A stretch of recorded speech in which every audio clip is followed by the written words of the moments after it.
Hello, everybody, and welcome back to another radiant episode of the best darn show on the internet, the Oversharon Show. I am your co-host, Brandon, along with your other co-host, Sharon, and we're Thank you. excited today. And I'm excited because I almost said shiny episode, but I think radiant was much better. So that's Yeah, what the pause was about. I'm like, how can I say shiny? Um, Radiant is good. yeah, we're back again to talk about the Tao.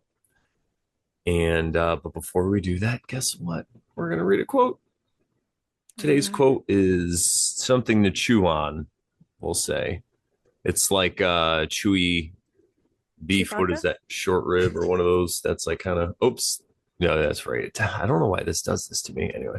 It always does it to me when I share my screen for some reason. It doesn't bring up the thing I shared. It brings up the like it brought up the quotes in front of me as my top window. Uh, It's weird. I hate when that Okay, here we go, everybody. Like, happens. like too much alcohol, self-consciousness makes us see ourselves double, and we make the double images. We make the double image for two selves, mental and material, controlling and controlled, reflective and spontaneous.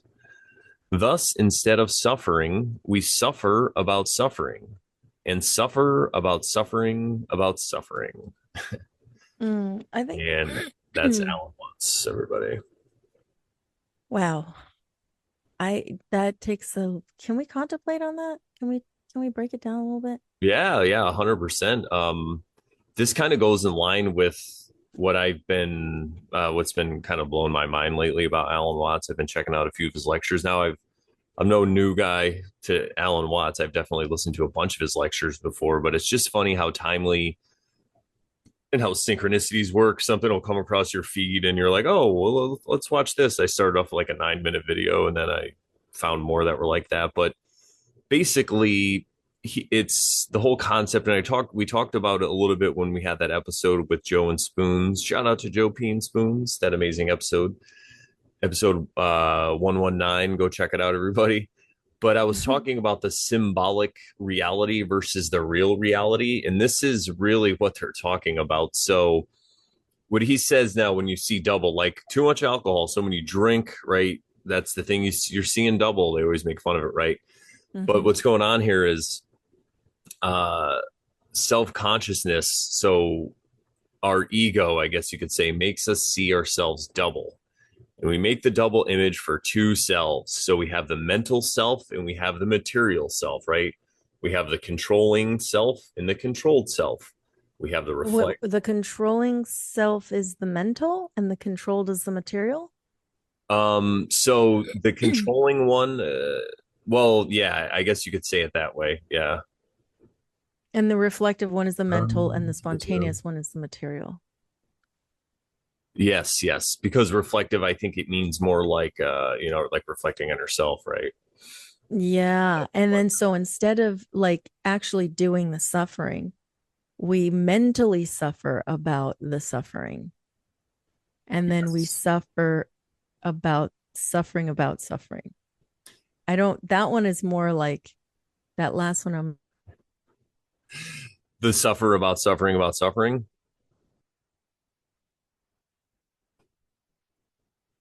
Did I lose you?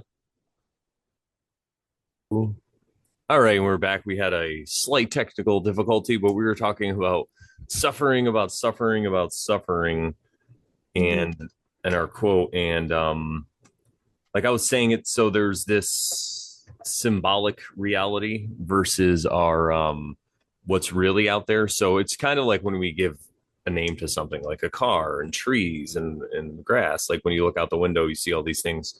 That's the symbolic world. But when you're looking and you just see what's out there without putting a label on it and maybe contemplate what it is or don't try to name anything and you just allow it to happen. That's the distinction I think they're talking about. It's kind of like trying to do something versus doing something. That's why Yoda is like, there is no try. There is only do. I can't do or so do or do not. That's what he's talking about. And a lot of people get lost in that and really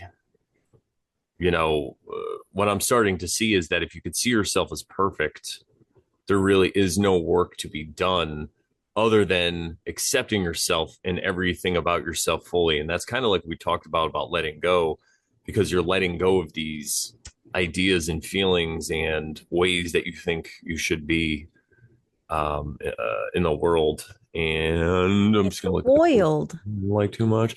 So basically, what he's saying is if you have too much ego or self consciousness or whatever, then that's how you're going to live your whole life. And now it's not that it's a bad thing. Sometimes you need to use the symbolic world to communicate with other people and, to have a website or communicate ideas or whatever it is.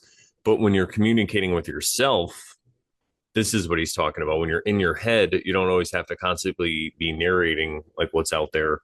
You kind of just accept what it is and bask in the wonder or whatever it is that you would do. But it's more about that than thinking it all about it all the time. Yeah, and it's also very nuanced, I think, too. Oh, But 100%. yes. Yeah.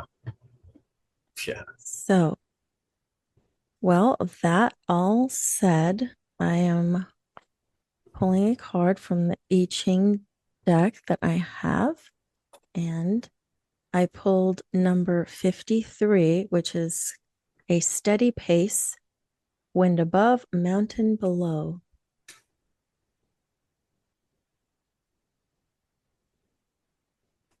Oh, yeah.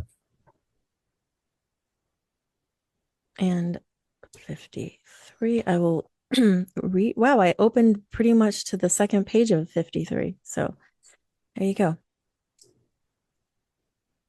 A steady pace, like an like an ancient forest where the subtle play of light, texture, and shadow results from a process measured in centuries and inches.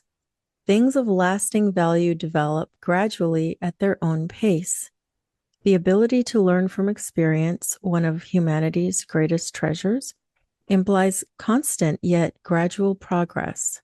The combination of stillness within and determination without are the essence of this process.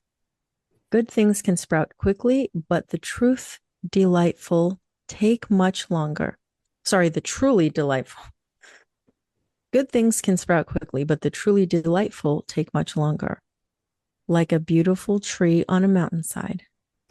The principle of gradual development also applies to relationships.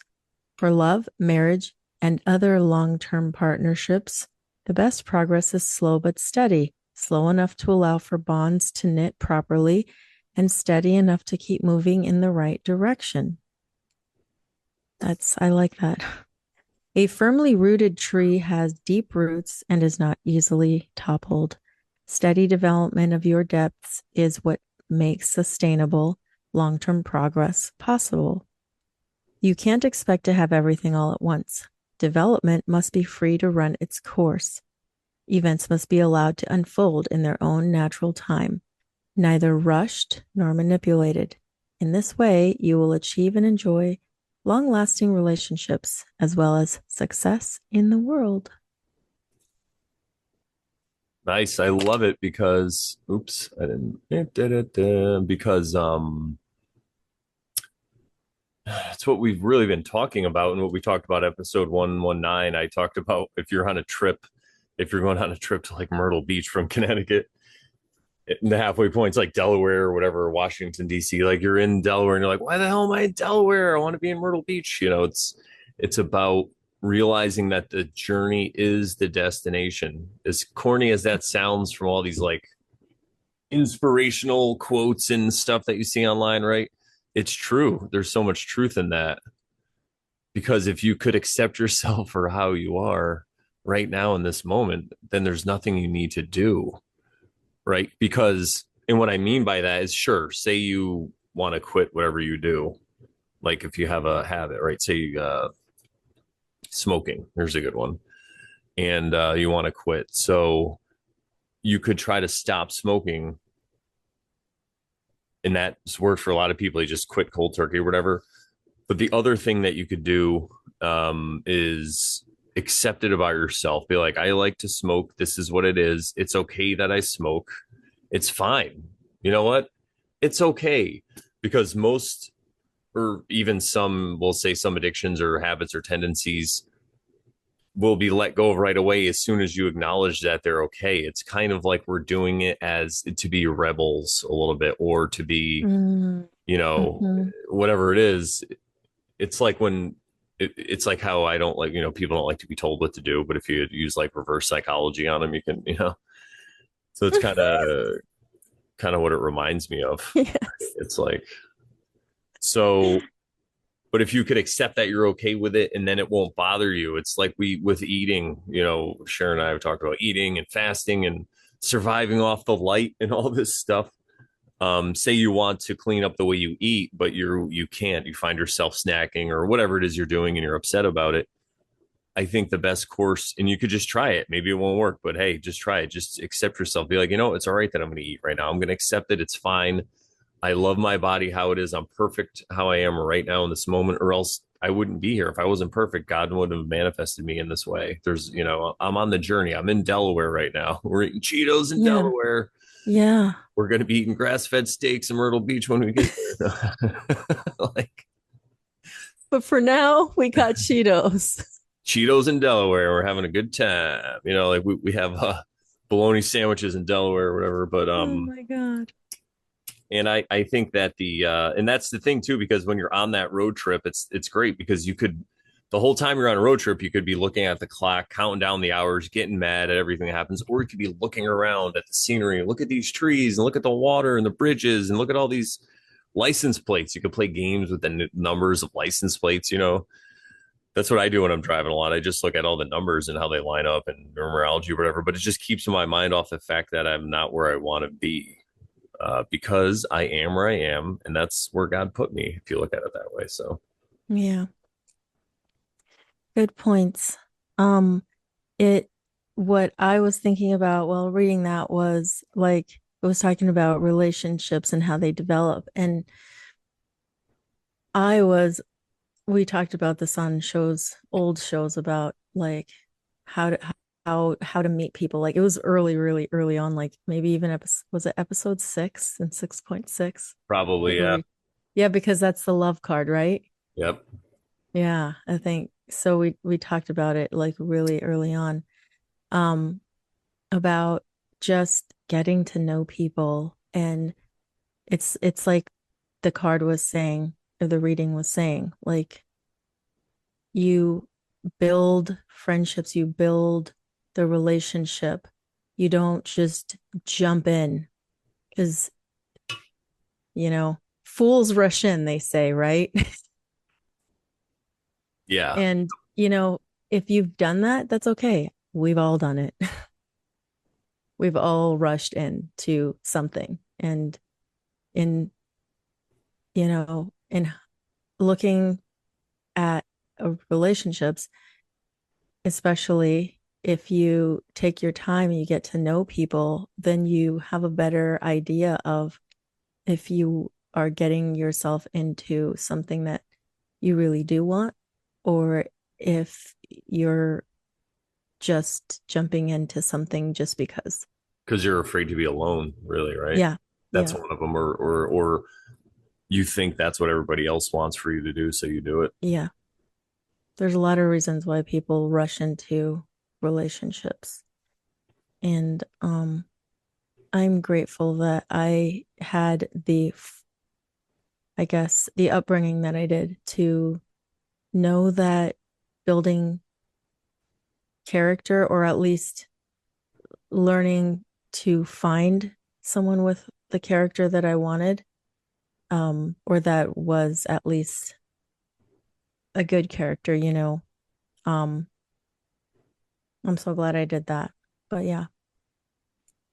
Yeah, it's so important, because a lot of times, sometimes you get in a relationship and you find out who somebody really is, but it's too far. Not It's that too they're, late. yeah, it's too late. Not that you're ever going to know, I guess, someone's totally who they are, but Yeah, yeah, you don't when you till spend you time live with with them. somebody, Yeah. exactly, But learn that at the stuff about same yourself time, too. you'll know enough. Like you'll know enough, I think.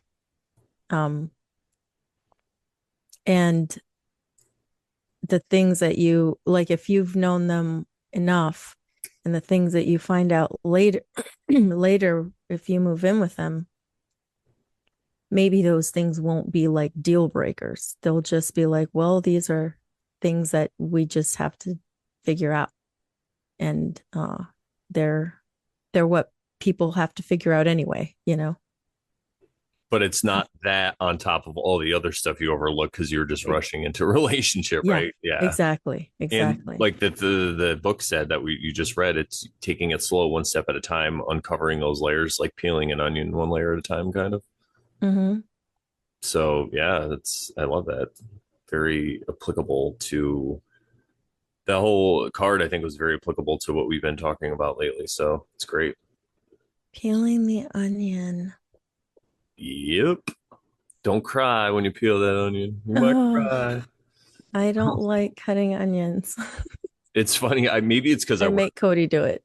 because He I loves onions, so oh yeah, that's onions don't bother me. And maybe it's because I wear contact lenses and like my eyes, like wow. you could probably throw acid in my eyes and I'd be like, well, whatever. Cause sometimes you just something you I don't know what it is, but maybe I was touching something and I washed my hands, but it didn't fully come off, or just the way the contacts are. But sometimes you put them in, it feels like there's like acid in your eyes. Not all, like every, whatever, few months or whatever it happens. I hated contact lenses after a Yeah. while. Like I was happy to know that they worked and I could see, but oh my, that was whenever like a little dust particle would get like in between my eye and the contact lens, I like had a fit. Yeah. My eyes would both shut, and I'm like, what if that happens to me while I'm on the road on the Yeah. freeway, and like I have to shut my eyes because they're burning and they hurt so bad. It happened to me a couple of times, and that's when I was like, okay, I'm done. I'm done with contacts. It's And funny because I learned because I've been wearing them since I was 13, so I wasn't driving. I was wearing them since I was 16. Oh, nice.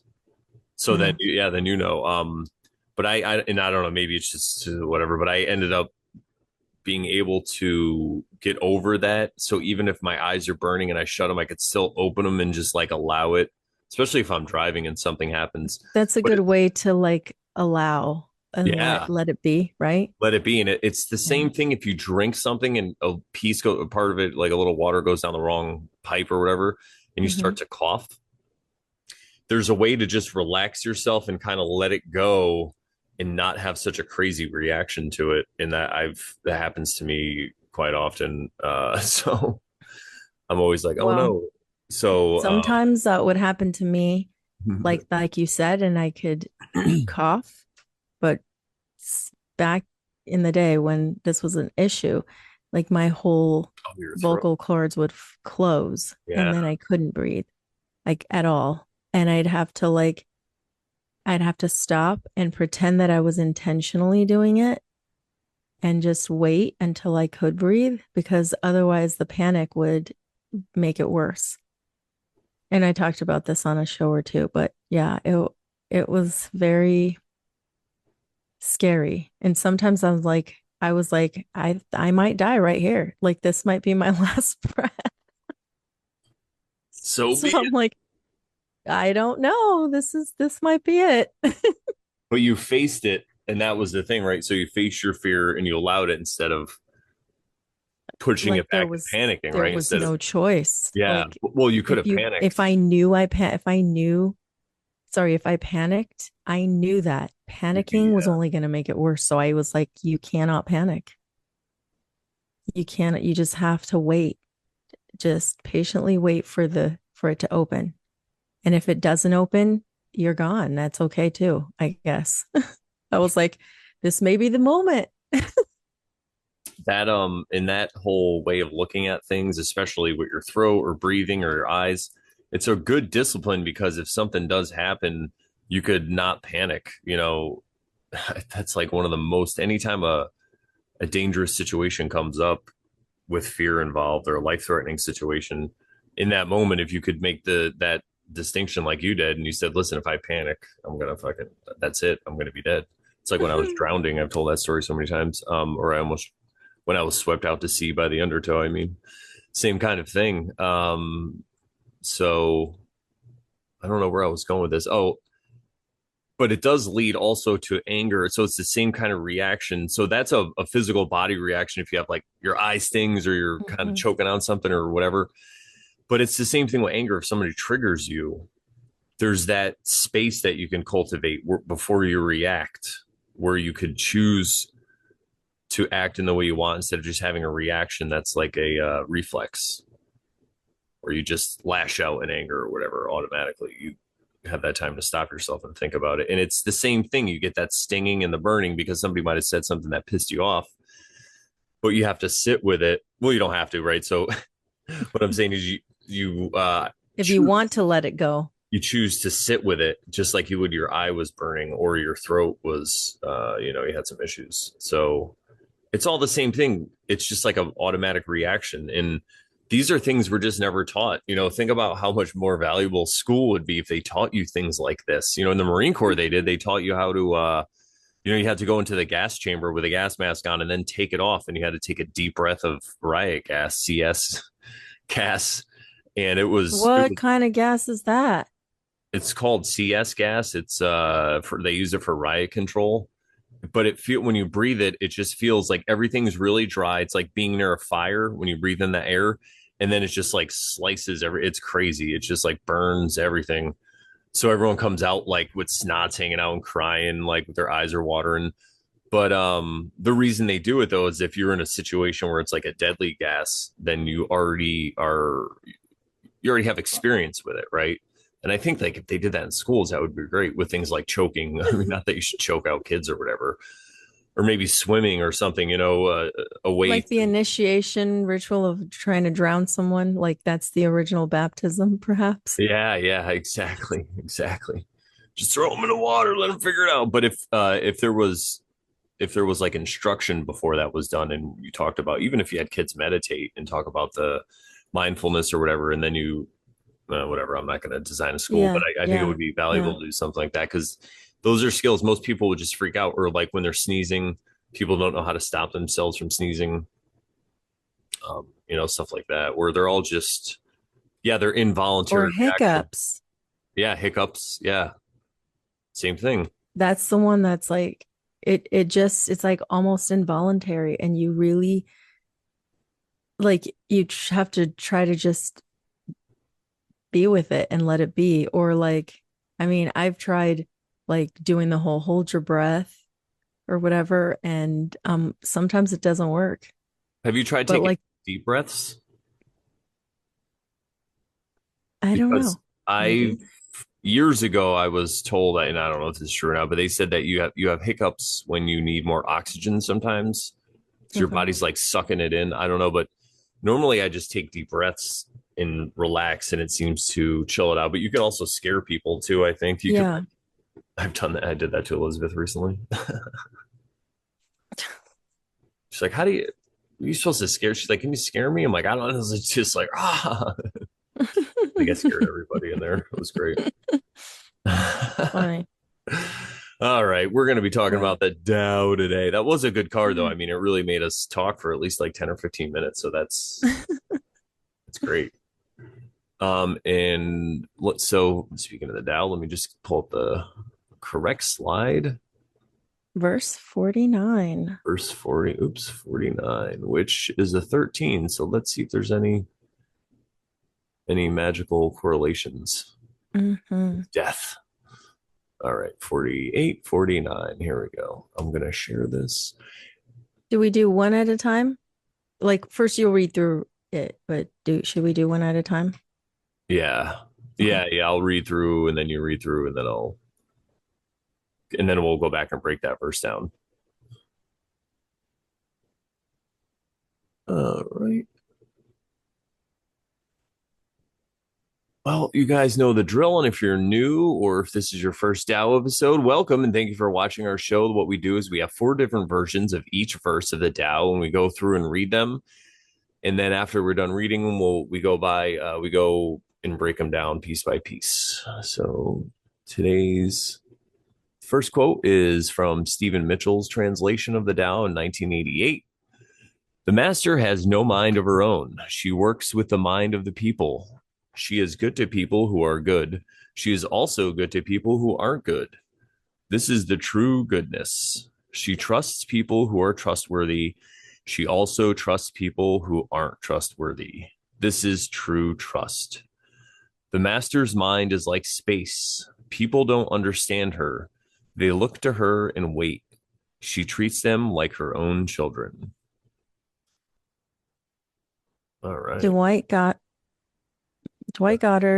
from 1919 entitles this verse The Virtue Day of Trust.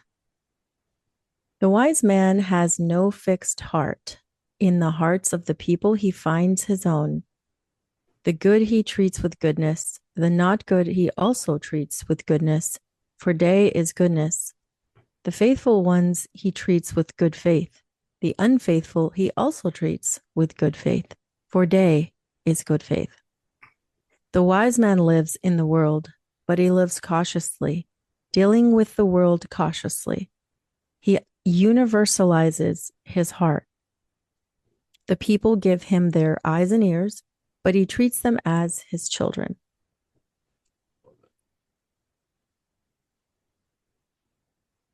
Stan Rosenthal, The Virtue of Receptivity. The sage is not mindful for himself, but is receptive to others' needs. Knowing that virtue requires great faith, he has that faith and is good to all, irrespective of others' deeds. So he's good to all, irrespective of others' deeds. He treats them according to their needs.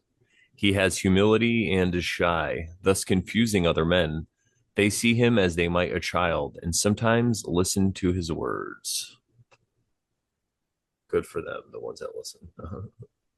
Aleister Crowley calls this verse the adaptability of the day. The wise man hath no fixed principle. He adapteth his mind to his environment. To the good I am good, and to the evil I am good also. Thus all become good. To the true I am true, and to the false I am true. Thus all become true. The sage appeareth hesitating to the world because his mind is detached. Therefore the people look and listen to him as his children, and thus doth he shepherd them. I love this. Yeah. I think I love Aleister Crowley's the best so far. Yeah, I really do because it's so magical. And I also like the Stephen Mitchell version too, because it seems so much from the heart, like it's Yeah. they're all really good though. It also reminded me of this proverb that Ram Dass was saying in one of his, I think it was Experiments in Truth. He was talking about this, it's like a proverb where this guy goes and he sees a shepherd and he asks him, how much do your sheep eat? And he's like, oh, the black ones or the white ones? He's like, the white ones. Well, the white ones eat like a pound a day. What about the black ones? Yeah, they eat a pound too. And he's like, okay, well, and then he asks him another question about his sheep, like, how far do they roam? Oh, the white ones or the black ones? And it's the same answer for each one. It's just because it's how he sees it, right? Like, hilarious. I next time I hear that, I'm gonna write it down, or I should look for it. Yeah, a bookmark and clip it or whatever, Yeah. and send me the clip link or whatever. Oh yeah, good idea. Or I don't know how you can do it on Audible. I don't know if it's possible, but you Oh yeah, can I just could tell try. me. You Yeah, I just could. screenshot where it is, and then I'll find it. Perfect. I will do that.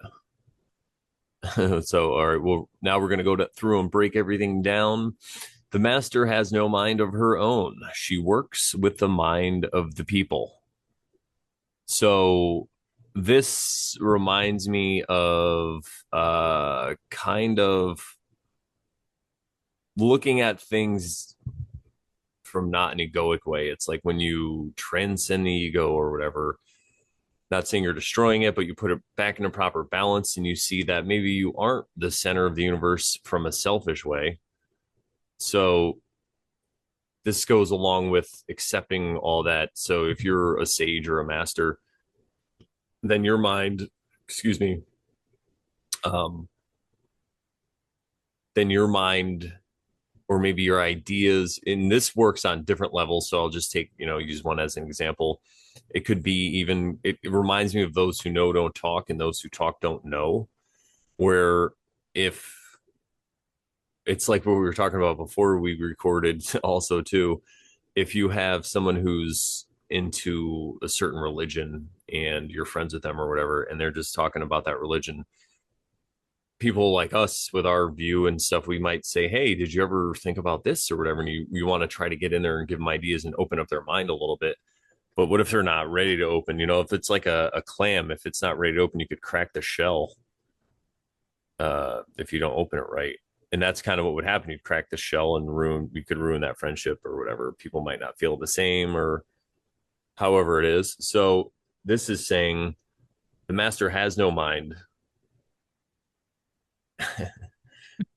They just go Like along. no personal mind Yeah, for no, themselves. exactly. Yeah. Yeah. So no preferences and no ways that they want it to be. They kind of just accept things the way they are and go with the Yeah. flow from there. All right. I gotta share my there.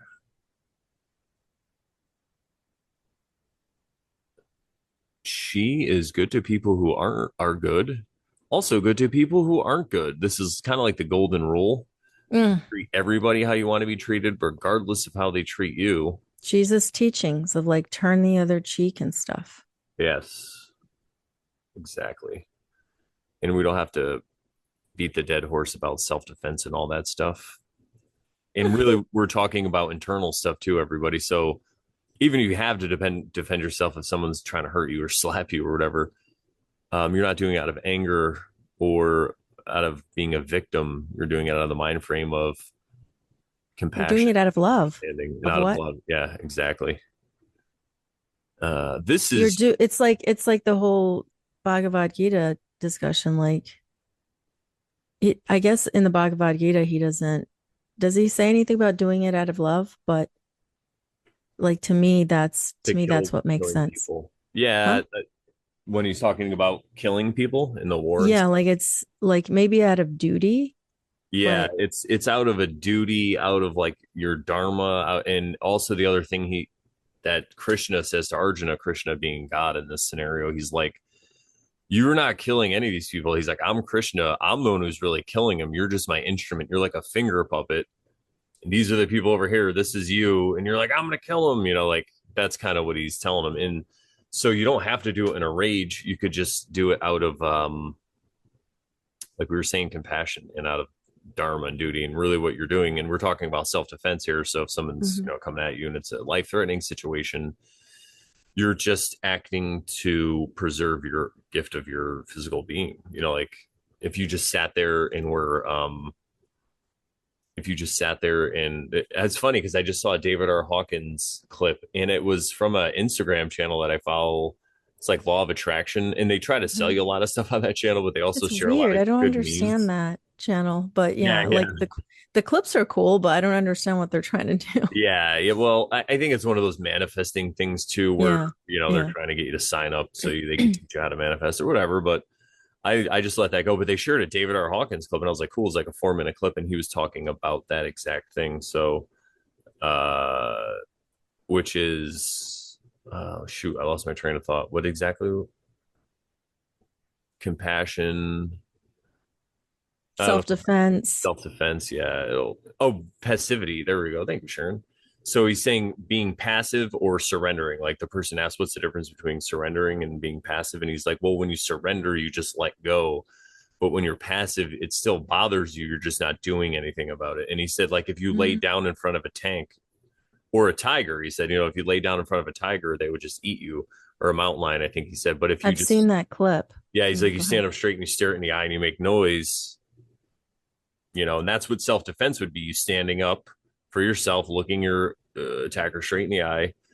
But when you're doing it, it's not out of like anger, it's more out of, righteous. Knowingness. But Yeah, I don't know. again, It's something like that. this is all in theory, everybody. We Mhm. we Yeah. still gotta put it. but it's good to at least know the right way, right? All right. Good point about the Bhagavad Gita, though. I like that.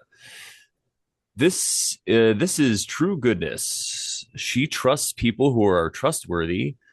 She also trusts people who are on or who aren't trustworthy. This is true trust. Now, Dude, yeah. go ahead. And this could, I think, could be misinterpreted because people would say, well, why would you want to trust someone who's not trustworthy? That just sounds stupid. But what I think you could, the way I would look at this is more like you trust their actions, you trust what they're doing, you trust, even if it's evil and terrible, you trust that it's part of the plan and it's going to get them where they need to go.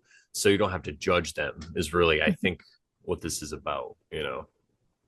Yeah, I feel like I saw something about this somewhere, like some kind of clip of somebody talking about this concept. Um, it was more about, I think it was goes back to that whole topic we had on what was it, 118, when we were talking about, or was it 116? It was when we talked about negativity.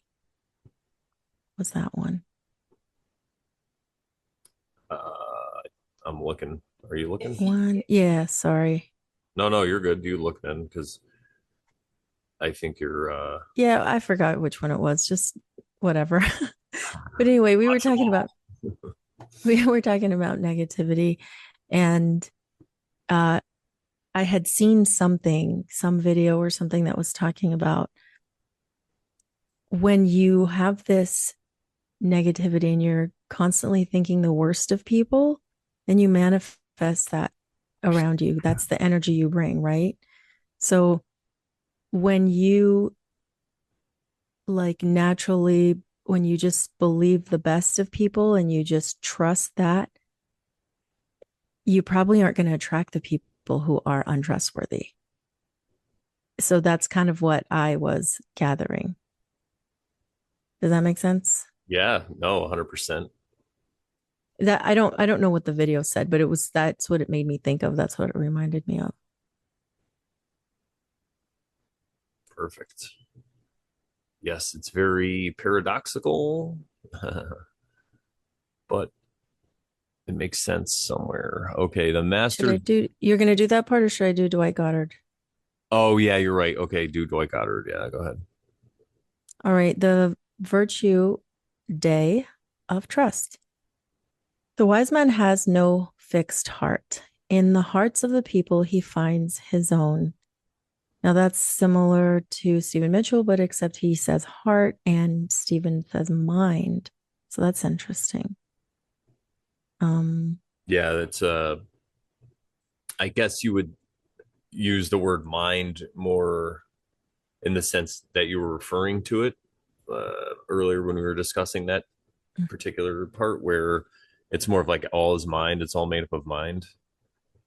Like the universe is mental, and the whole mhm. heart thing is important because it's, I think it's more about having an open heart again and meeting people where they are. So you can look at this as far as like we were talking about like religions and stuff, but then also if you're dealing with somebody in a type of relationship, friendship, or any kind of relationship, you meet them where they are with their heart. Um, Yeah, it's really just about accepting everybody as they as they come are. and Yeah. as they are. And really, what that is doing is allowing you to accept yourself, just accepting everything kind of that happens as it is and as reality, and then adjusting from there. Mhm. That's Good what I would call. say.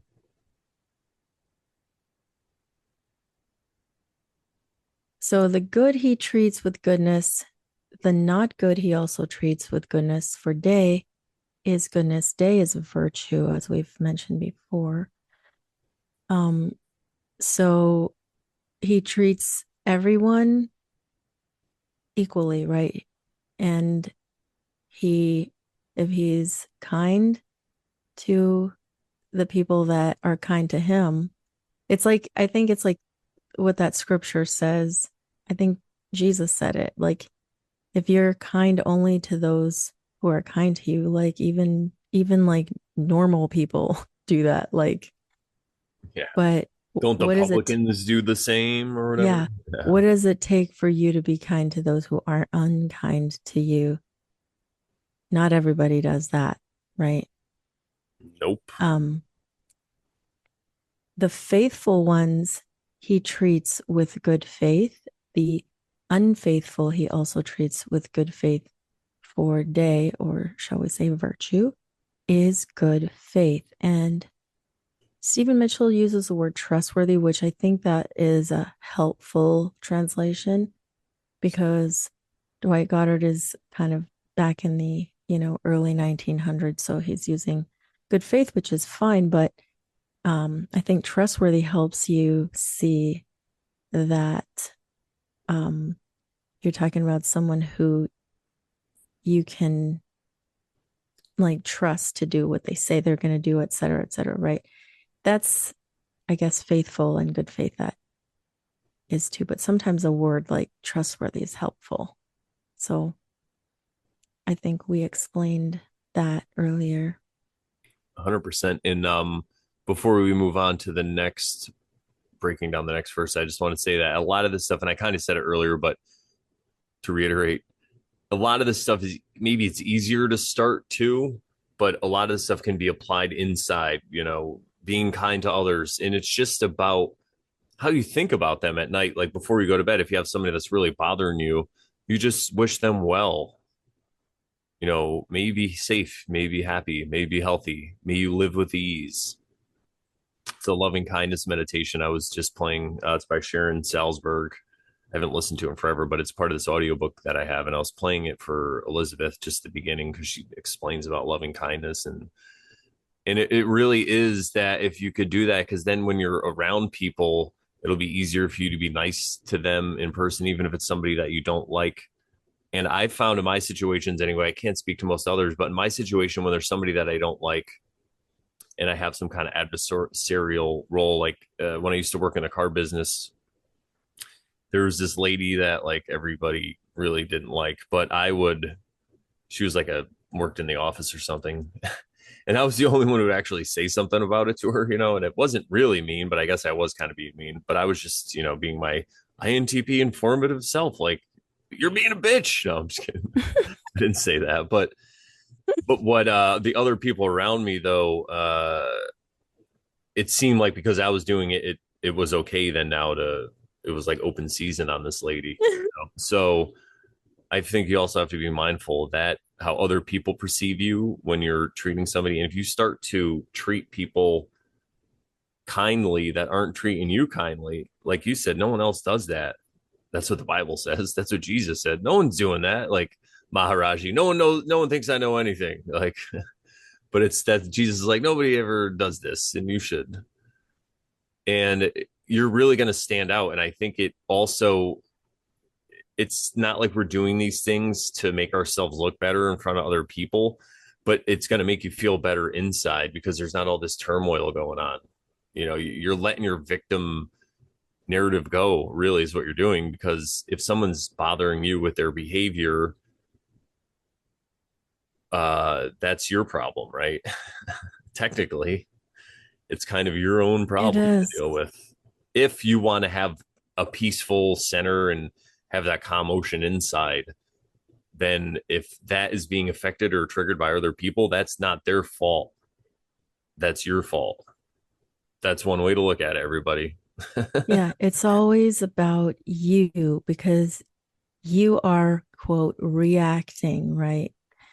And you, like, people can say anything they want. Like, sticks and stones will break my bones, but words will never hurt me.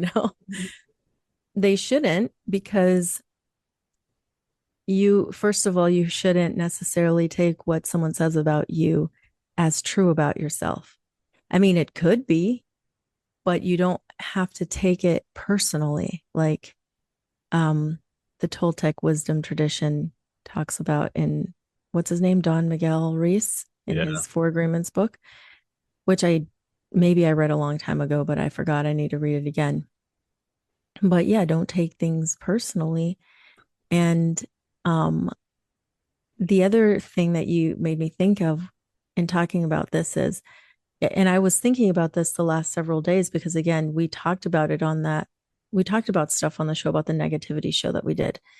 And I was watching some stuff and everything's always synchronistic. Everything's always related to the things we talk about on the show. So something was some video, and it must have been that made it may have been that same video I was talking about where like the whole concept of negativity and like you attracting that to yourself, right? If you are untrustworthy of somebody or anybody, then you're going to attract that kind of energy.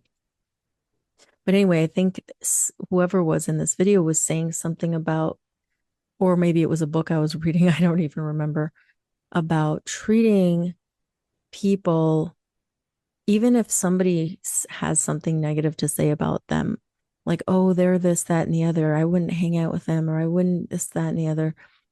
And if you like change it up a little by like befriending them or treating them kindly even though potentially allegedly they're not kind, right? You can change that whole situation, even if it's just with you and in that relationship with that person, and if even if it's not necessarily true about them with other people. But I feel like I can relate to that because I kind of did that when I first used to work where I did. Um, there was this lady, and people were like, "Oh, well, every time I ask her for help, she's, this or that, and she's not helpful or something." It was kind of like that. She doesn't, take my request or do what I need or whatever. And I just started going around to her desk and just saying hi to her and chit chatting just here and there. And over the years, we became good, like just good coworker friends. And, the type that would sometimes even over text check on each other and just say, how you doing or whatever. Um, Even if it wasn't at work. So I feel like I changed that because I feel like if I remember correctly, the first few encounters that I had with her, she was a little bit kind of like, maybe hesitant and maybe like worried that I was just being fake or not genuine and even though I was being this like jovial person because I gave her a nickname and I just would come around and like but I mean that's just how I was with people.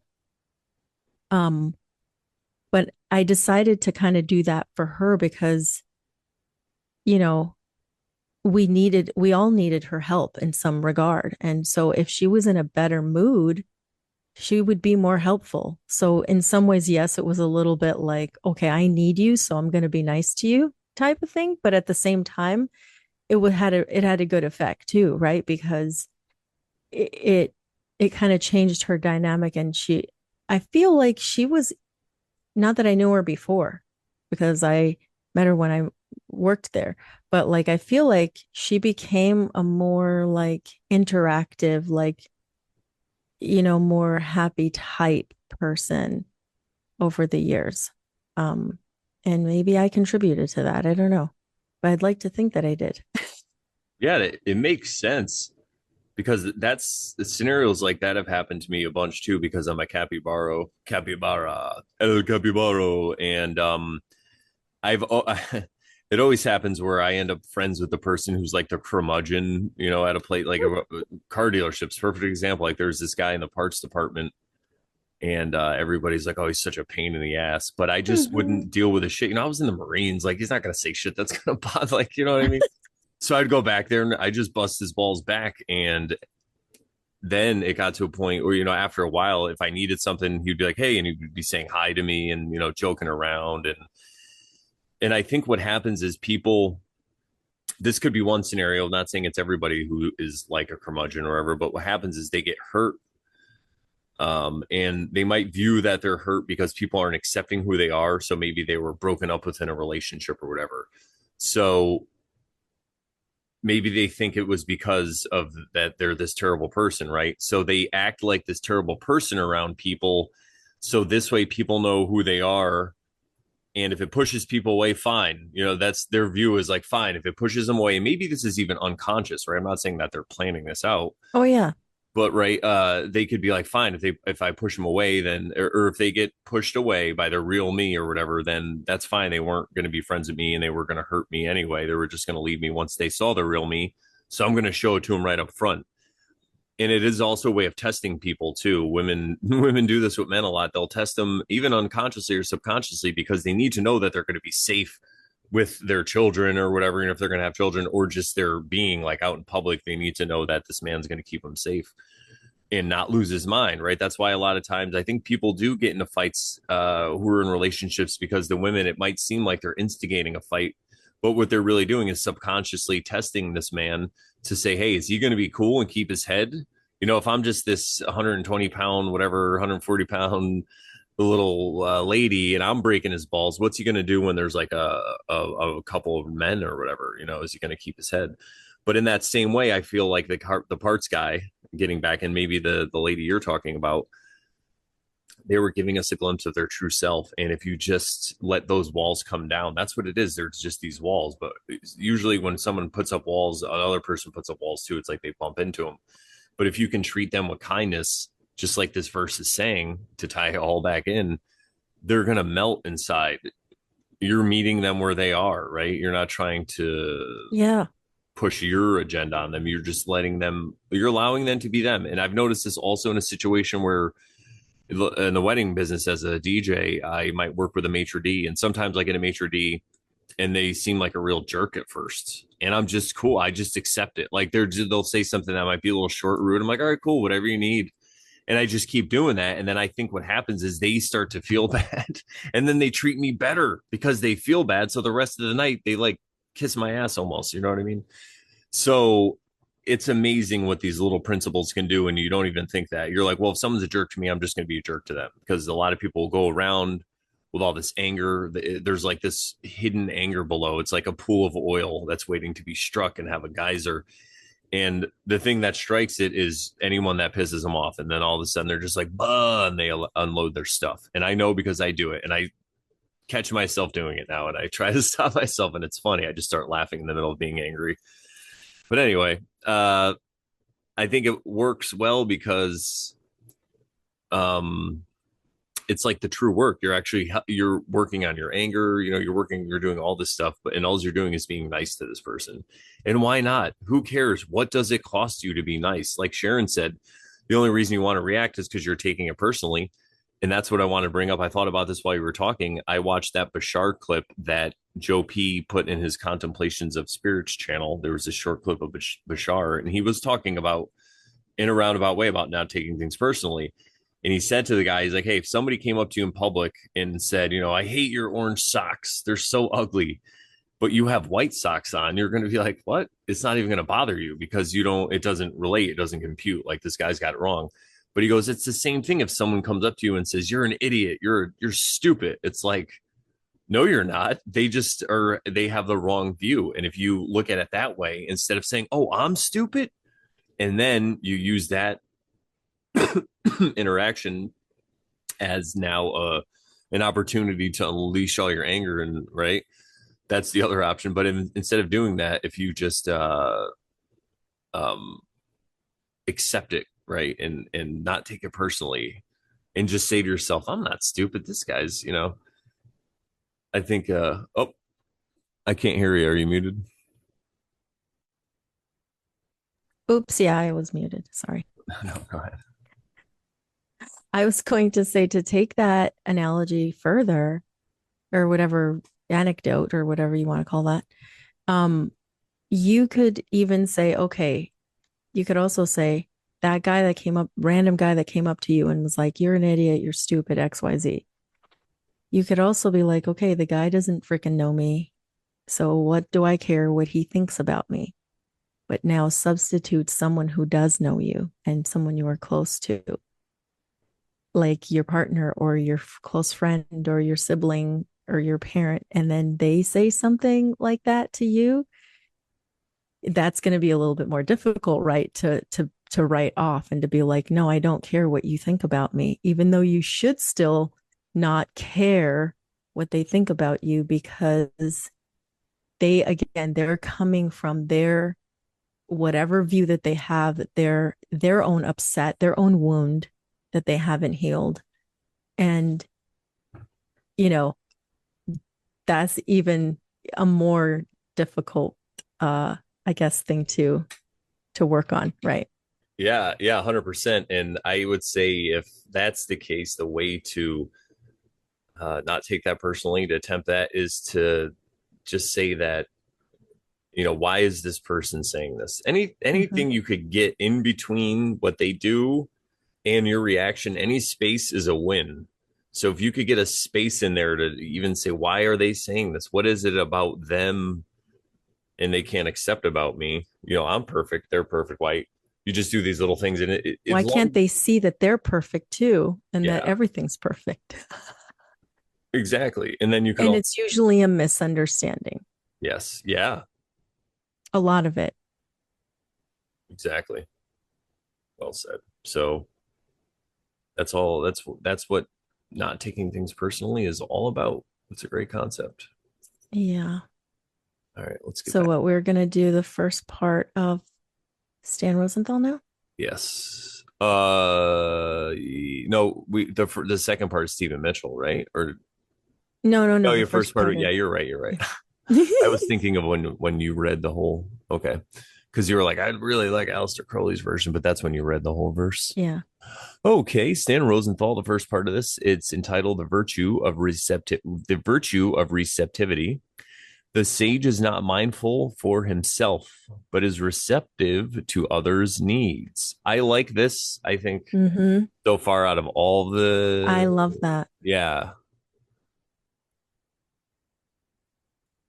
I love that. Yeah.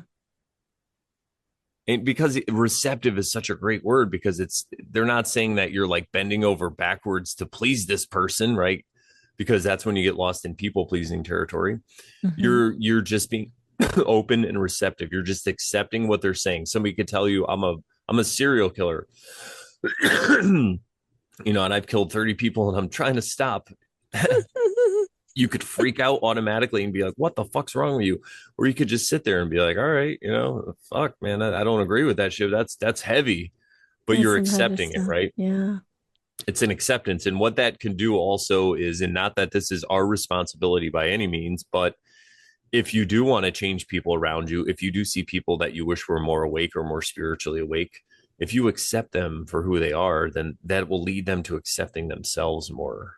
Mm. Monkey see, monkey do. People like to imitate what other people do. So if you start accepting them, then they might start accepting themselves. They think of how many artists are out there that are just sitting around not doing anything because they need acceptance. So you might Mm. give someone acceptance and they might turn out to be the next Elvis Presley. You never know. Ain't nothing but a hound dog. All right. Knowing that virtue requires great faith, he has that faith and is good to all. I mean, pretty much is in alignment with what we've been saying. I like the way he says it though, Mm. because he's not saying he trusts everybody, right? Mm. It's less occulted, right? It's more, Yes. And it's actually more like he has faith is what, like trusting God. yeah.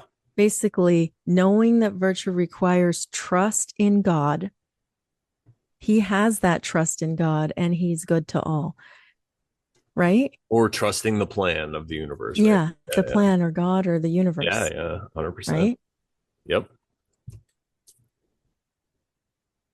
Irrespective of others' deeds, he treats them according to their needs. And that's exactly what we just went on Mm. that rant about before we read this Yeah. part of that verse. It's exactly right. You treat them according to their needs. They might need to, To you feel might, accepted. yes, that's it too. But they also might need to put up a wall and show you a part of their true self, this grumpy old man. Might be a need for them because they need to know that you're going to accept that. about them, right? And that you're not just gonna run away the first time that they're Mm, grumpy or have a reaction. You're not just gonna be like, oh my God, like how would a yeah, relationship ever work out if somebody was like that, like right. so yeah.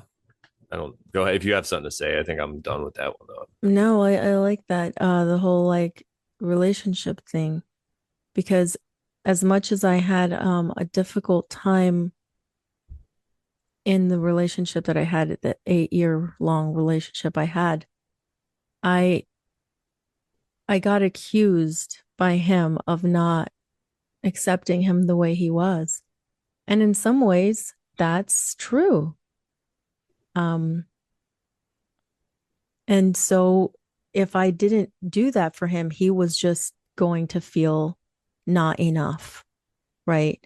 Which didn't make him feel confident in a relationship if he didn't feel like he was good enough. So, yeah.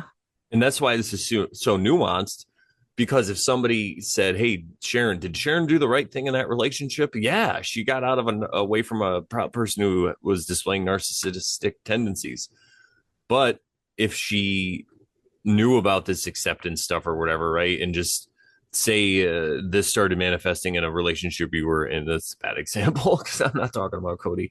But if you came across this situation again in your life, maybe it was a family member, right, who was being a super narcissist, instead of Or if I'd met someone else, later yeah, that yeah, wasn't Cody or whatever. instead of or you can I'm just was using an example for what you can use it in your life now, Oh, okay. but I see what you're saying. But even if it's a friend or whatever it is, a narcissist you have to deal with, maybe instead of distancing yourself from them and cutting ties, you just accept them for who they are, and you have no idea what would happen. I mean, people say that narcissism is incurable or whatever. Like I watched Dexter, that show, by the way. I love that show, Dexter. If you're into any like behavioral stuff or whatever and trauma, it's great. And they Dexter has this whole point of view where he can't change. Like he's just like, this is the way I am, and that's kind of how his dad raised him. They have all these cutaway scenes Mm-hmm. where his dad was a cop, realized he was a serial killer because he adopted him. And so he started teaching him this code. He's like, listen, you only go after bad people. You never get caught, only go after bad people. And so he goes after other serial killers and stuff. But his sister and other people hint at, maybe you could change. He's in these other like love relationships. Maybe you don't have to be this way. And I really feel like, if they did that, the show would end, unfortunately. So that's probably why they Mm-hmm. don't do it. But Right. them hinting at it is enough for me. And maybe that acceptance is the first part. Because even in Dexter, like he meets a woman later on that's like a killer too, and they get together, and he's like, she's the only one who I can exactly tell who I am. Understands me. Right. And it seems like he has emotional growth because of that. So if you are and you have to deal with a narcissist, try to accept them for who they are. And again, you shouldn't put yourself in a dangerous situation if it's any physical threats or any of this. I'm not saying to stick it out, but what we're And saying is try maybe, something different. Go ahead. Go ahead.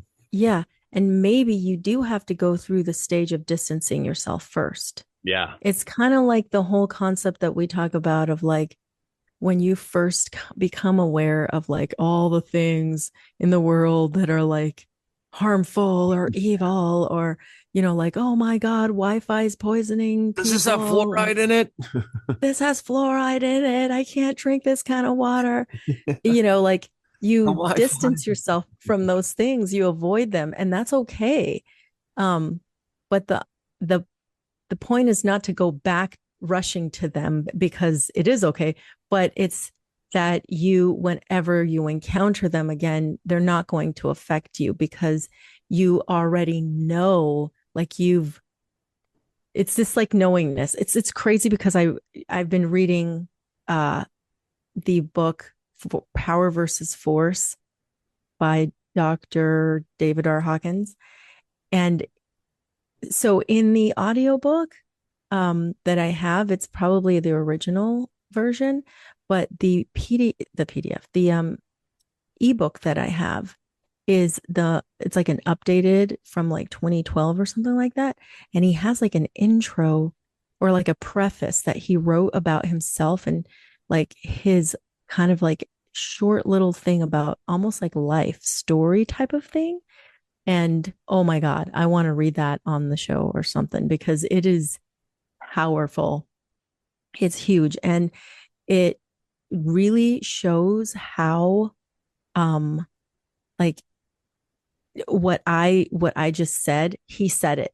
And I'm like, I had already been thinking about this, but I didn't, and we've probably hinted at it or talked about it on shows before, but like I'd never seen anyone say it, and he said it.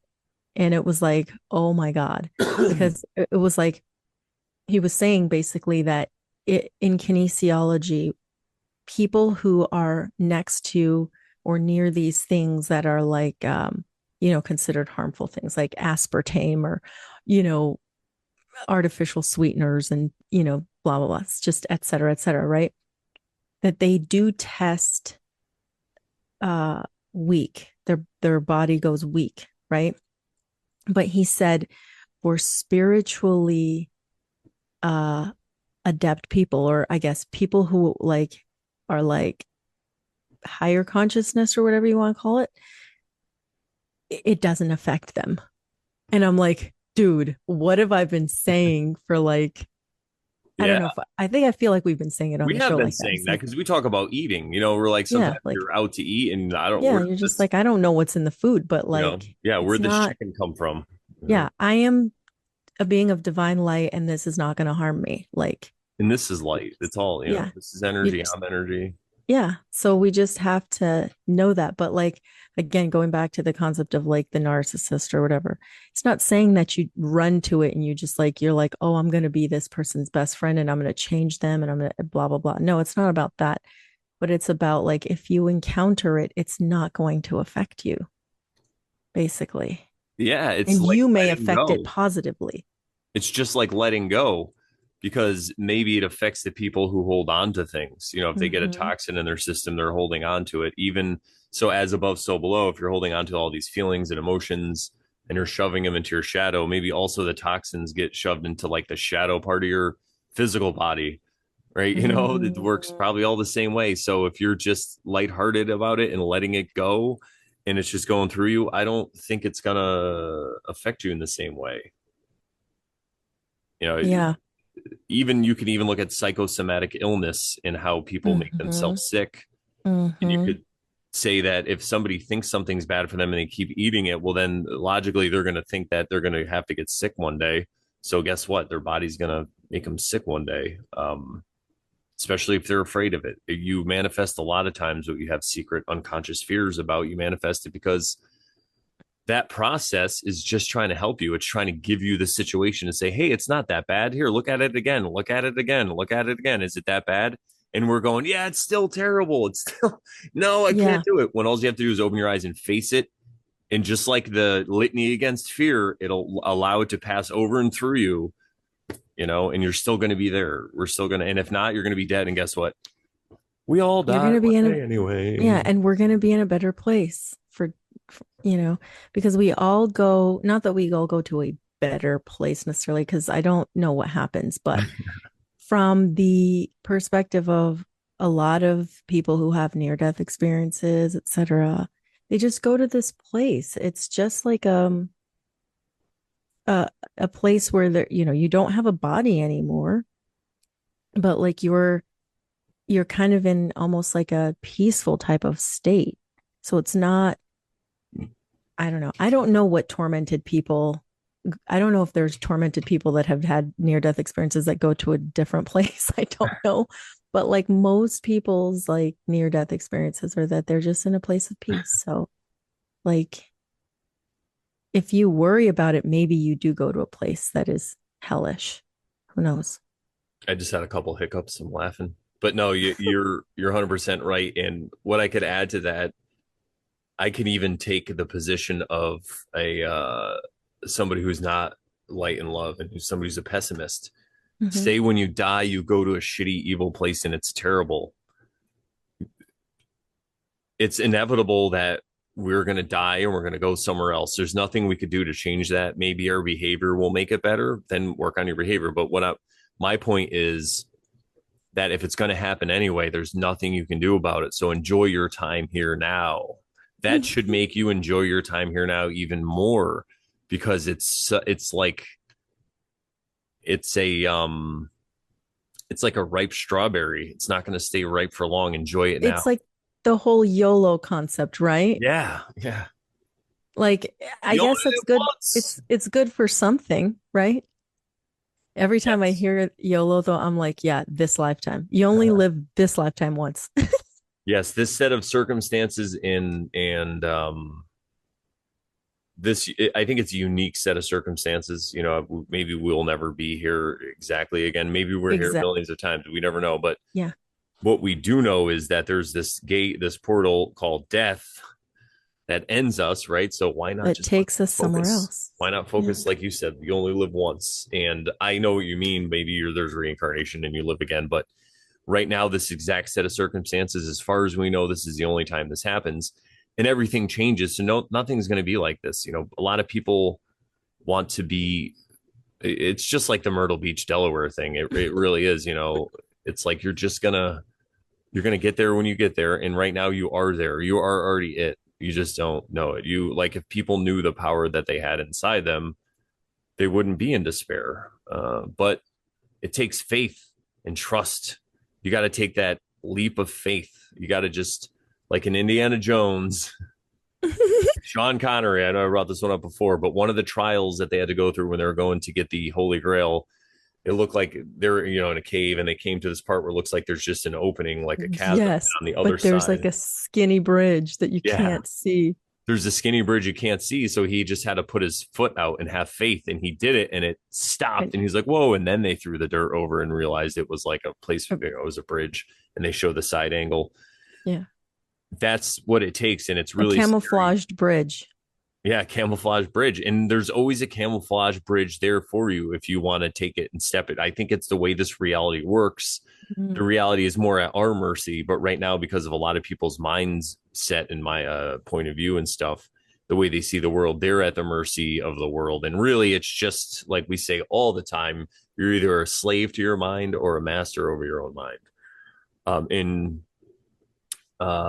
that's really what the faith is, right? That's what it takes. So to take it back to what I was saying, you take this leap of faith, and yeah, it seems scary, and you're not sure what's going to happen, but all this anxiety and this future worry that you're torturing yourself with, that's suffering also.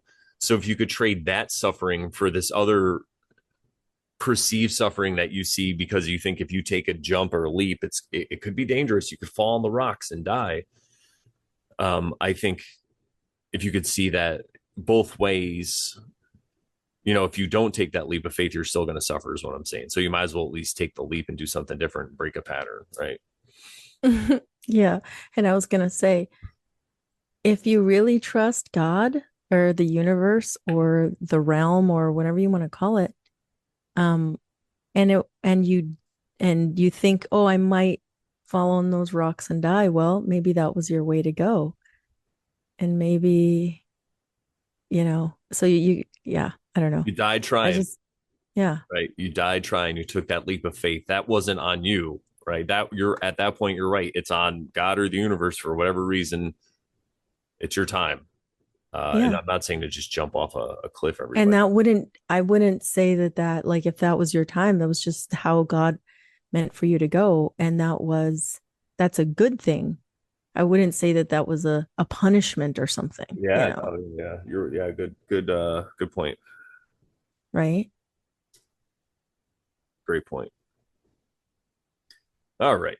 But yeah, anyway, good side notes here. Yeah, no, it's This verse is really good. When I was putting this verse together a couple of weeks ago, I just like making the slides. I was like, oh my God, I can't wait to do this one. Like this one and the next one too are really good.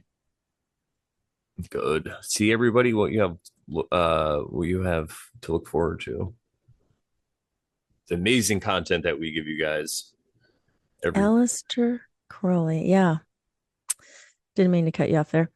no, you're good. So, verse 49, Aleister Crowley calls this the adaptability of the day or virtue.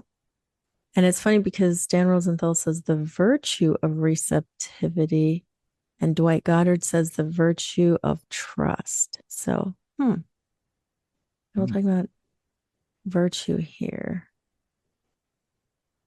It's receptivity, it's adaptability, trust. Okay. All right. So it says the wise man, and I'm going to read this without the old English type, whatever you want to call that. Just going to read it kind of straight here. The wise man has no fixed principle. He adapts his mind to his environment. To the good, I am good, and to the evil, I am good also. Thus all become good. To the true, I am true, and to the false, I am true. Thus all Uh-oh. Did Sharon the law freeze? of one. Oh, you broke Oh, up for 1 second, oh right shoot. as I you were hope I don't. reading the last Oh, part. my. It says my internet connection is unstable. I don't know why it's saying that. You're unstable. Um, please be stable. Please don't crap out on You're good me. now, I think so. Okay, I'm gonna see if I'm just gonna disconnect my tablet and stuff from Wi-Fi. All right, and we're back. A little more Sorry, technical guys. difficulties, but for you guys, there was no. It was just an instant thing. So we were talking about the last part of the second, or the last part of the first half of Aleister Crowley's thing. To the true, I am true, and to the false, I am true. Thus, all become true. Yeah.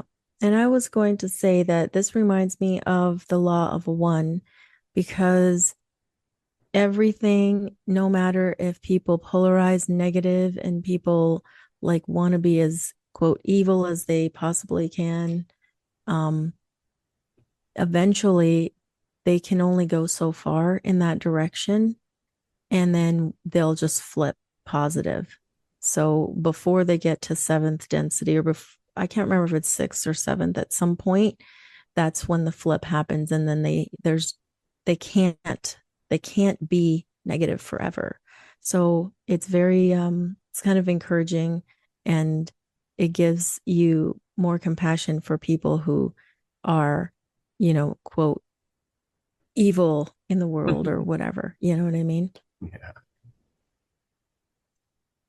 no, it's 100%. And this verse is it's pretty much like the other ones, except for that first part's a little different. I'll pull it up because something Yeah. about it was where he's like, the wise man hath no fixed principle. He adapteth his mind to the environment. It is pretty close to what Stan Rosenthal was saying right in the beginning, but now he's just talking about everything, not just people, but your environment as well. Yeah. So I like that. Yeah. And it goes back to what we said earlier about just accepting people as they are, but this is like accepting things as they are, that the Yeah. world is perfect, Could right? it be? All right, you want to do the second half? This looks shorter. So, Yeah. all right, now we're going to do the second half of verse 49. This one is the Stephen Mitchell version. The master's mind is like space. People don't understand her. They look to her and wait. She treats them like her own children. Now, what we were talking about in the whole first part of the verse, if you start treating people that way, that's how they're going to start to look at you, I feel, right? They're going to look to you. So if you start accepting them and their ideas and stuff, and maybe they don't work out, they're going to start to feel bad. You know, it's like one example, and then they'll start to look to you and wait. And the other thing too, people don't understand her. I think that's really important because people aren't going to understand you when you're attempting to be the master that they talk about in the Tao. You're going to look like a crazy person. You're going to look like an anomaly, like a paradox, like you don't know what you're talking about. I mean, And also, a way you could take this too is people are going to look to you. They're not going to understand you. They're going to look to you and wait. So if you do start to act like the first part of the verse, you start treating the evil people good too. They won't understand it. They're not going to know, but they might not react. They're going to wait and see what happens. So they'll give you time to to show see them what happens, yeah, right? your true Yeah. self and all that stuff. Yeah. But let's see how the other verses put it. Dwight Maybe we can Goddard get some says it. more Yeah. clarification. All right. The wise man lives in the world, but he lives cautiously, dealing with the world cautiously. He universalizes his heart. The people give him their eyes and ears, but he treats them as his children. So that ending part is similar to Stephen Mitchell, where he says treats them like children. But the end right there where it says he universalizes his heart and the people give him their eyes and ears. Stephen Mitchell says they look to her and wait. And I guess that's the implication is people give him their eyes and ears. So they watch and they listen and they wait, I guess. And they give you or the master their attention. Yes. And what's the most important currency in this realm? It seems to be could it be attention. Attention. Yeah. Another thing too that I didn't catch on the first one, but this one when he said children, it's something we talk about when we're trying to not take things personally. We've mentioned this before. You kind of Mm. in your mind, you view these Yes. people as children that don't Spiritual understand children. spiritual children. Yes, and the fact that Stephen Mitchell says she treats them like her own children, so that not only do you have It's a loving way. yeah. Like, so think about if you or me, Sharon, like came across a child, we'd have compassion and we'd have love and understanding. But if it was our own child, It would be even it's, more. it's by, it raises exponentially. So think about it that way. You're treating other people as if they're your own child. I guess that's a good way to look at it when Wow. we're talking That about not is. taking things personally. Holy smokes. That Mhm. really is. Thank you, Stephen Mitchell and Stan Roy. See, if we didn't have both versions, I wouldn't have caught that one, maybe. And what's crazy, I'll just say this really quickly. What's Yeah. crazy, I don't think I'm done with that one. Hold on. Oh, I'm not What's done yet. crazy, it's okay, is that when Andres and I, the guy that I dated for 8 years, were first like seeing each other and he was like being vulnerable, he was treat me like I was a little like a little child. Uh, And I'm like, wow, that's crazy that he would say that, now looking back. I think I've mentioned it before in another episode, but wow. for Yeah. him to say that to me, like have compassion on me, like I'm restating it obviously, but like as if I'm a little child.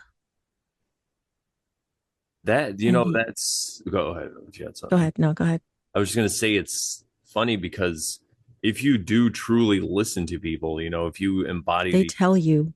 they tell you, yeah, those who know don't talk, those who talk don't know. So you just use that because a lot of people hear that and they want to apply it to everyone else, right? They're like, well, it says those who know don't talk, so you shut up. It's like, no, no, you shut up, listen, and maybe the person will tell you. Yeah. Yeah, when a person tells you who they are, listen. And he was telling me he was a spiritual child and he wasn't going to comprehend deep spiritual concepts, but he understood that he should be treated as a little child with compassion and love. I like that. It's crazy. I'll bring this back. And the reason I laughed when I took this down, we were out to eat the other day, and the waiter was like, "Are you done with that?" To me, he went to take my plate, and I had And just you're like, taken a no. bite of food. So I was drinking or I was eating, and I think I took a sip of something, and he came over, and I was so confused because hang on, I had another little plate, so I thought he meant that plate, so I wasn't really looking, and then he went to go grab mine. I was like, "Oh no, not same thing." I was like, "No, no, not done. Not yet. I'm gonna lick this Yeah. thing clean." This is my plate and you're taking it away before I'm done. This is my plate. There are many like them, but this one is mine. It's like the rightful thing from Full Metal or from the Marines. All right, Sharon. Yeah, this first part in I did the last part because it was a little bit easier, but this first part um is different. It's different than the others. It's the wise man lives in the world, but he lives cautiously, dealing with the world cautiously. And he doesn't mention anything about um that people won't understand you or that people are going to look at you differently. It's implied, I would say, right, by them living cautiously because it's like they're Yeah. going to look at you differently. So Live caught. It's Yeah. like be in the world, not of it. Yeah. And that really quickly, I made that on yesterday. So by the way, everybody, I did a Brandon Bonanza episode with Joe P and our friend Jeff. And we were talking about the anima, which is the unconscious feminine side in men, according to Carl Jung. So go check that out. We did about 2 hours, actually 2 hours, 22 minutes and 40 seconds, which is so clear. Wow. I just stopped it and I'm like, whoa, 222. And we laid the groundwork to talk more about the animus. So check that out. But one thing I talked about, because Joe asked me about this, the same thing I was talking about earlier in this episode, the symbolic reality versus the real reality. And as I was talking about it and as they were talking, it made me think of the whole thing what Jesus says to be in the world, but not of it. And if you're in the world, you're in the real world, in the reality. You're Ew. looking at things for what they really are. You're accepting things that happen. You know, if a tree falls, you're like, a tree just fell. You're not like, why did this tree have to fall? And you're crying and all this stuff, right? You're in the world. Now, to be of the world, though, is to be Attached. symbols attached and tied up with the symbols because you're attached to this tree, or even if it's a person, you're attached to the idea of who this person is inside your own head. Sorry, everybody. You'll never know the real person because you'll never be able to get their point of view. You'll never be able to sit behind and get in the back of their mind. So you're just attached to an idea that you have of them. And it's okay. You can be in love with people and all this stuff. But as far as the being in the world and not of it, that's exactly right. It's the attachment. Yes. All right. Stan Rosenthal, part two, Part verse two. 49. Let's do it. All right. Verse 49. Stan Rosenthal, part two. Here we go. He has humility and is shy, thus confusing other men. They see him as they might a child and sometimes listen to his words. And it's funny because now the child thing is in, but it's inverted, right? So now they see you as a child. Hmm. I love it. Hmm. But let's deal with the first part first. He has humility and is shy. Hmm. So he's humble and shy, and this confuses other men because most men aren't very humble and shy. And this doesn't mean that you have to be humble and a humble, shy person and stand in the corner. I think maybe they're talking about with the master or whatever is humble and shy with their worldview. You know, they're very humble and shy about it. They're not going to sit there and try to share their religion with you and try to They're not convert going to you. shove it down your throat. Exactly. And they might not even tell you about it if you ask. You might have to ask a bunch Yeah. of times and follow the master around and carry his water, you know, like Chop wood and carry water. exactly.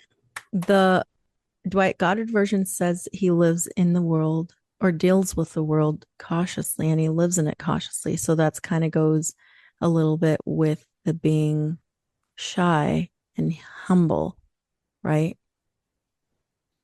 Kind of Exactly. has a similar connotation. And yeah, the confusing other men, that's part like Stephen Mitchell says, people don't understand her. So that Yep. goes along with that. They see him as they might a child and sometimes listen to his words. And now that might sound like it's something that's bad, right? Oh, they're only going to listen to me sometimes. But if you look at it another way, maybe it's good because you could say everything you want to them and they're only going to listen to what makes sense to them and they're not going to be triggered by the other stuff, right? So they're only going to take in what is good for them and whatever you have to share, and then they won't be triggered by the rest of the stuff you say. I mean, you know, that's just one way to look at it. All right. Are we ready for the last I think verse? so. And sorry, the last translation slash interpretation. By my AC, what do you got to say? I'm going to start Yeah, AC instead of Aleister Crowley. that's funny. AC is also Air conditioning? where you don't, what is the place you like to go to when you Oh, drive your Atlantic City. Yeah, yeah. AC. Yeah. Good old AC. Yeah. I Bill forget. Donahue It's used funny. I to thought I was talk just, about AC all yeah, the yeah. time too. I was just talking about it yesterday. It's funny that I didn't even see that. I was like, what is she talking about? Only That's because okay. I would never expect you to say AC, but I forgot about the Bill Donahue thing. So Yeah, and Cody yeah, lives, yeah, well, yeah. used to live in Jersey. Doity So, Joyzy. all right. So, Ah, Aleister Crowley, the second part of verse 49. The sage appears hesitating to the world because his mind is detached. Wow. Like that, boom. This is like, I love this verse. It's crazy. That's the confusing other men part and the people don't mhm. understand part. Um, because he is detached. People are so used to seeing other people be of this world. Like, why can't you be worried about what's going on in the world? There's, you know, missiles being fired and, people in certain countries and XYZ and blah, blah, blah. And I mean, no offense, but I could care less, or I couldn't care less, whatever the I right know what way you is, mean. you know? Fuck those people. No, they deserve it. Not No, it, no, and I know. it's not that I'm that way, like you just said, but I'm not of this world. And it seems crazy to other people. They're like, oh, you're unloving or unfeeling, or how could you, or whatever. But it's not about that. It's it's just that what can I what can I do? Like, is there anything I could do to change that? No, the world is perfect as it is. You can't change it, right? I mean, the Tao says that somewhere, and we haven't gotten to that verse yet, right? Or did we have we gotten to that verse yet? I don't Did know. we already do the world is perfect verse? I think maybe we have. I can't We remember. might have. I think we might have. I talk about it so much I can't remember. I know, me too.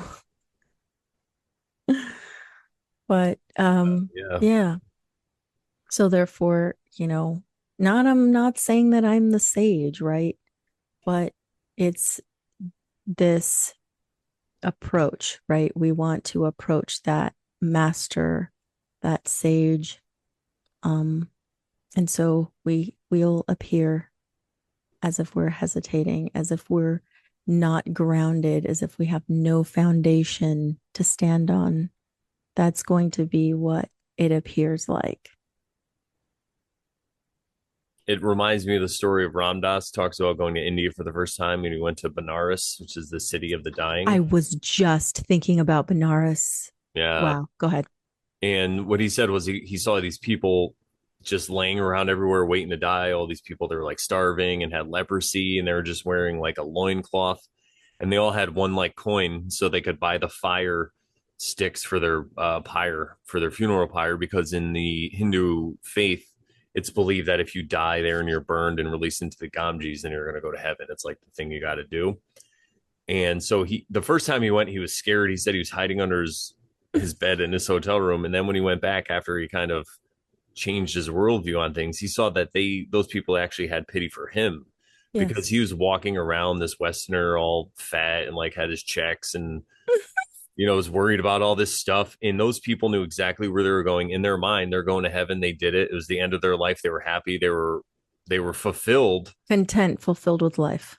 and they were content and fulfilled life, even though they're laying there in the mud or whatever. And he was like, "Yeah, that's why." To bring it back to what Sharon said, if you're feeling bad for all these people around the world, and I understand that there's a lot of misery and there's a lot of bullshit, but what we don't understand is it's part of the plan for whatever Yeah. reason. To And they're yeah, living their role, right? If you yeah, don't want to call it dharma or whatever, but like they're playing their role in this lifetime. And like they chose that for themselves this lifetime. So it's not like you have no room to like try to change them or to try to change the situation, right? Who are you to like change what they chose for themselves? I can't remember what I was listening to. Um, some audiobook may have been Power versus Force or something else, but it was basically like you came. No, actually, it was the Living the Law of One. I think like you came to this realm. but prior to it, you decided what you needed to experience in order to grow. And so you cannot blame anyone else for the predicament that you're in because you chose this for yourself. So you can always make changes. And clearly, those people that he was standing by did not want to change the way they were living. They were where they wanted to be, or else they wouldn't be there. Right. Yep. And can that be said for everyone? I think so, because where there is a will, there is a way. And if there's some guy on the street who is homeless or something like that, yeah, you can feel sorry for them all you want. But in the end, there are people who have gotten themselves out of those situations because they wanted to get out of those situations, right? They I've heard stories of people who have said, I was homeless for X amount of time. And, for whatever reason, they had to go through that for that period of time and they got themselves out. Yeah. But it took their own desire and their own will to do that. You can't get someone out and save someone from something. They have to participate. Yeah. And the best thing for you to do is to accept them as they are, right? And then Yeah, maybe awesome. exactly. But I didn't finish reading, so I'll finish it.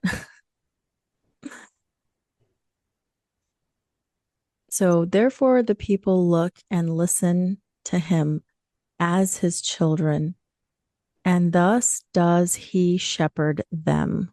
So, yeah, this is kind of saying similar things as a couple of the other verses. But I like that. Does he shepherd them? That's cute. Um, And it. Go ahead. I was going to say it is a little different, the context, because in the first two, they're saying, look at other people as their children. In the San Rosenthal one, he says, people view you as a child. And now he's saying people will view you as your child. So Oh it's yeah, it's different this perspectives. I like perspective, but that. it all has to do with the Yeah. child. And I think they're really talking about the inner child and the innocence and the The part of you. compassion that you can have Yeah, for. exactly. The innocence, the part of you that doesn't feel bad, doesn't have to constantly be in anguish and suffering because there's people on the other side of the world getting rocket attacked.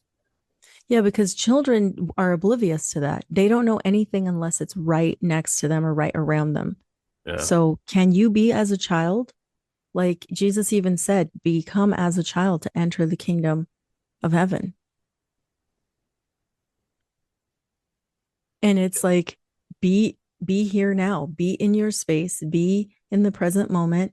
Is that what's happening thousands of miles away from you? Is that happening right here next to you? No.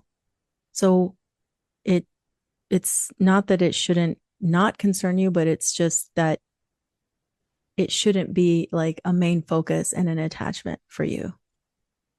I mean, if you want to look into it, let's look into whatever you want to look into, but it's the attachment part of it and the feeling like you need to be a savior for the situation, right? Yeah. And if it's disturbing your inner peace, your inner tranquility or whatever, then it's not helping anybody because then it's gonna affect everybody around you. So, Yeah, and it puts you in a more of a negative state so you're actually making the world a worse place by trying to make it a better place. by Is that like the trying. path to hell is paved with good intentions? Didn't somebody say that once? Oh yeah. Oh yeah.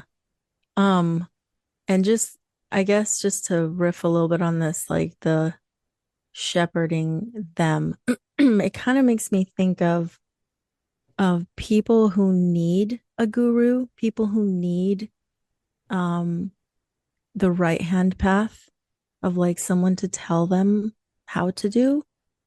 And like we've talked about before, that's okay. We all have at some point maybe needed something like that. And unless, you were born a sage. a master. But um yeah, some people need that path of like, tell me the rules. How does this work? Like, what should I do? And you may need it for a little while. You may need it your whole life, this lifetime. Who knows?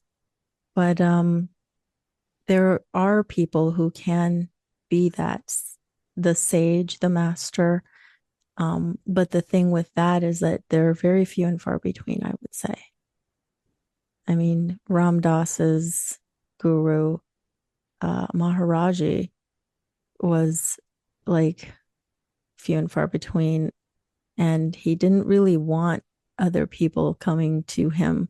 It's like Ram Dass was his dude, and that was maybe it. And maybe there were people in India who came to him too, but like it's not like he was searching for the whole like, I am the guru, I'm, come worship me, I'm the master or whatever, you know. So, but yeah, I don't know where I was going with that. Oh, and Jesus says, I am the good shepherd, right? Oh yeah, there you go. Yes. Right. And Shep- if you think about Christ consciousness, that can be your good shepherd, right?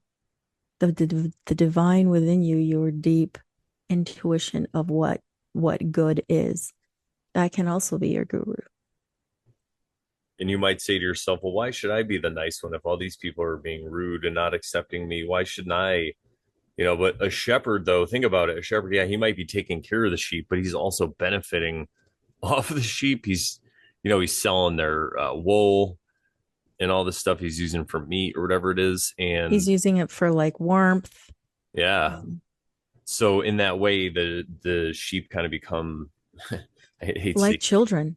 yeah, they become your community, like kind of like your children in that way. Yeah. So, I mean, if the Tao says it, you might at least give it a shot. That's what I would say. See how it works. Awesome. Yeah, well, Well, I think that's the end of this lovely episode. What do you think? I think so too. And covering one verse at a time really these days is taking up a whole episode. So we'll see how it goes. Yeah, we'll see how it goes. We were talking about this a little bit before the show. We might just do one verse. And since we did do a lot of tangents and oversharing, it worked out perfectly. So I hope you guys enjoy this episode. Shout out to the chat. Thank you guys so much for hanging out with us every Thursday when we go live or premiere these episodes like we're doing to this one. We're in the chat hanging out. So thank you guys for that. Um, to support us, morelawsmoreproblems.com. You could click on the oversharing tab. There's plenty of ways to support us financially, but we always say the best way to support us is to just hang out here with us on Thursdays. Subscribe to our YouTube channel, subscribe to the podcast, subscribe on BitChute. Go leave some comments on BitChute. If you're listening from BitChute, leave comments. It says people are watching, but I don't really see a lot of any interaction. So Yeah, I wonder. what else? Yeah, so those are the best ways to support us. Make sure you hit the bell so you know when we randomly go live. And yeah, the only thing left to say is, what do we say to the good people, Sharon? But once you start over Sharon, Then you totally stop being a Karen. that's right. And remember, everybody, we're not trying to tell you how to live. Just how to live more in line with the Tao, perhaps. Perhaps. And see how it Maybe the works out. middle path, the middle, whatever you want to call it. Middle of the road. Works in bowling. Why not for this? All right, guys, we'll see you next time. Take care. Have a good weekend. Bye.